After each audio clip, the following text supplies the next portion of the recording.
सबसे बड़ी बात यह है कि पॉलिटिकल सर्वाइवल के लिए इश्यूज जरूरी है, मुद्दे जरूरी है, लेकिन मुद्दे क्या इस तरह के होने चाहिए कि आप कभी विरोध करने के उसमें राष्ट्र के, अपनी परंपराओं के, अपनी संस्कृति के विरोध में चले जाओ।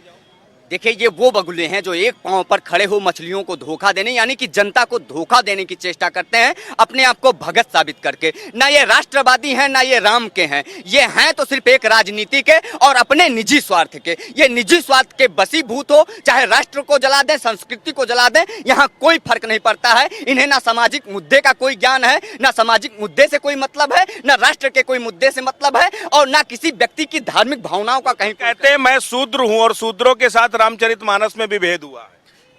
शूद्रों में नहीं रामचरितमानस में भेद हुआ है, इन गिद्धों के लिए रामचरितमानस में भेद हुआ है। ये वही शूद्र हैं, इन्हीं को ही शूद्र कहा गया है। ये वही लोग हैं जो ना राष्ट्र की सोचते हैं, ना संस्कृति के सोचते हैं, उसी पर कुठाराघात होता है। शूद्र कोई दुनिया में एक कोई जात बताइए जिसका नाम शूद्र हो, टाइटल शूद्र हो। अगर ऐसी कोई जाति हो तो हम जाते हैं अभी जल समाधि ले लें सरजू जी में, जैसे परमहंस लिया करते हैं। तो कोई जाति शूद्र नहीं है, शूद्र एक वर्ण व्यवस्था है, और ऐसे लोग वर्ण व्यवस्था में शूद्र में चले जाते हैं जो ऐसा कार्य करते हैं। निश्चित ही स्वामी प्रसाद मौर्य शूद्र है, इसीलिए वो ऐसा कार्य करता है। शूद्र कोई जाति नहीं है, ये बात स्पष्ट है। अयोध्या के बाद, आजादी के बाद तमाम सरकारें यहाँ पर आई गई, क्या किसी का मतलब ध्यान इस तरफ गया ही नहीं, कभी सोचा ही नहीं कि अयोध्या को भी उसके पौराणिक स्वरूप में लाया जा सकता है, इतना सुंदर बनाया जा सकता है? नहीं, ऐसी बात नहीं है।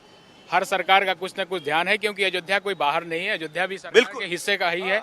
अयोध्या उत्तर प्रदेश का ही है, और उत्तर प्रदेश में जो भी सरकार बनी, अयोध्या पर उसका कुछ न कुछ ध्यान रहा। ये अलग बात है कि उन लोग नहीं चाहते कि यहाँ डेवलपमेंट हो। कल्याण सिंह जी का पूरा ध्यान रहा। जब यहाँ विजय मल्होत्रा जी केंद्र में मंत्री थे तो 300 करोड़ रुपया उन्होंने यहाँ अवमुक्त किया था। इसलिए शुरू से ही लोगों का ध्यान कुछ रहा है। वीर बहादुर सिंह जी ने यहाँ रामपेड़ी का निर्माण शुरू कराया था, तो ऐसा नहीं है कि बिल्कुल ही ध्यान नहीं था, लेकिन अयोध्या के नाम से लोगों को डर पैदा होता था। यह डर होता था कि कहीं दक्षिणपंथी राजनीति उभर न जाए। जो सेकुलर लोग थे, जो वामपंथी थे, वो तो सदैव ही भयभीत रहेंगे। इसलिए वो अयोध्या का डेवलपमेंट नहीं चाहते थे। वो ये नहीं चाहते कि अयोध्या चारों तरफ से लोग आवे, क्योंकि पूरे विश्व का केंद्र बिंदु अयोध्या है। राम पूरे विश्व के शासक थे, और पूरे विश्व में कहीं भी आज भी खुदाई होती है तो वहाँ राम का प्रतीक, राम का चिन्ह, राम का स्मारक कुछ न कुछ वहाँ प्राप्त होता है। इसलिए पूरे विश्व पर पुनः राम राज्य की स्थापना न हो जाए, यह भय वामपंथी और सेकुलरवादियों को था। अब वह समय निकल गया है, बीत गया है। अब आप देश के अंदर देख रहे हैं कि सेकुलर वाले भी और वामपंथी भी पानी मांग रहे हैं जो किसी तरह हम जिंदा रह सकें। भगवा भी साथ साथ मिला हुआ है। इसीलिए तो ये सनातनी हैं, सनातनी लोग हैं, और हिंदू राष्ट्र के समर्थक हैं, राम मंदिर के भी समर्थक रहे हैं। अपितु इन्होंने बहुत दिन तक राम जन्मभूमि के लिए विपक्ष में जाकर जो है कोर्ट में मुकदमा लड़ा है, लेकिन ये हिंदू के राष्ट्र के लिए भी समर्थक है और राम मंदिर के लिए भी समर्थक। मुकदमे की लड़ाई कब्जेदारी की लड़ाई थी, कब्जेदारी खत्म तो अदावत खत्म। क्यों इकबाल भाई? देखिए, जो फैसला हो गया वो हो गया, हम उसकी बात अब नहीं करते। हम तो चाहते हैं कि अयोध्या में है हो, चाहे पूरे देश दुनिया में हो, शांति का माहौल होना चाहिए, विकास होना चाहिए, रोजगार होना चाहिए। बबलू भाई, एक चीज ये बताइए, लास्ट में कंक्लूड कर रहा हूं खाली, जो उत्तर प्रदेश में जिस तरीके से सियासत हो रही, योगी आदित्यनाथ कहते हैं कि अब यूपी में नो कर्फ्यू, नो दंगा, सब कुछ चंगा। वहां अखिलेश यादव कहते हैं कि यूपी में हालात बिल्कुल खराब है, कानून व्यवस्था पटरी से उतर गई है, गुंडे माफिया यहाँ सरकार चला रहे हैं। देखिए, उनको रास नहीं आ रहा है, क्योंकि वो समाजवादी पहले थी। जब मुस्लिम समाज उनके साथ जुड़ा था, उन्होंने बेवकूफ़ बनाकर जोड़ा था, तब वो थी समाजवादी। अब इस समय वो हो गई है समाप्तवादी। इस समय वो हो गई समाप्तवादी।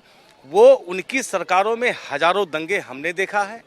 आज भारतीय जनता पार्टी की सरकार बनी है, दंगा एक भी नहीं।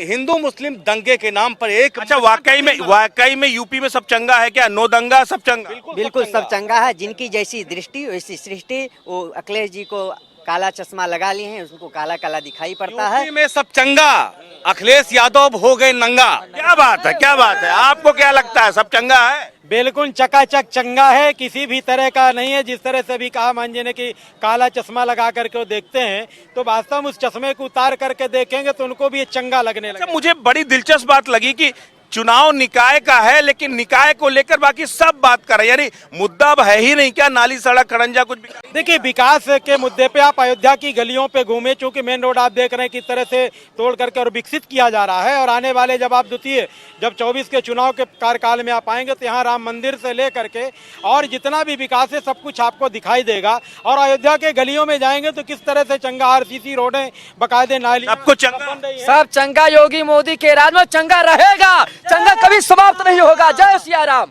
आपको क्या लगता है? बहुत अच्छा अयोध्या में जो विकास हो रहा है भारतीय जनता पार्टी कर रही है। यूपी में चुनाव का कोई मुद्दा नहीं बचा क्या? केवल यही बस बचा, केवल चंगा और दंगा। राम राज्य हो गया तो अब क्या चुनाव होगा? दंगे को खत्म करना है तो जब राम ही राज्य में भारतीय जनता पार्टी सारे काम को कर रही है तो राम राज्य का तो आनंद वही लेगी कि दूसरा लेने आएगा।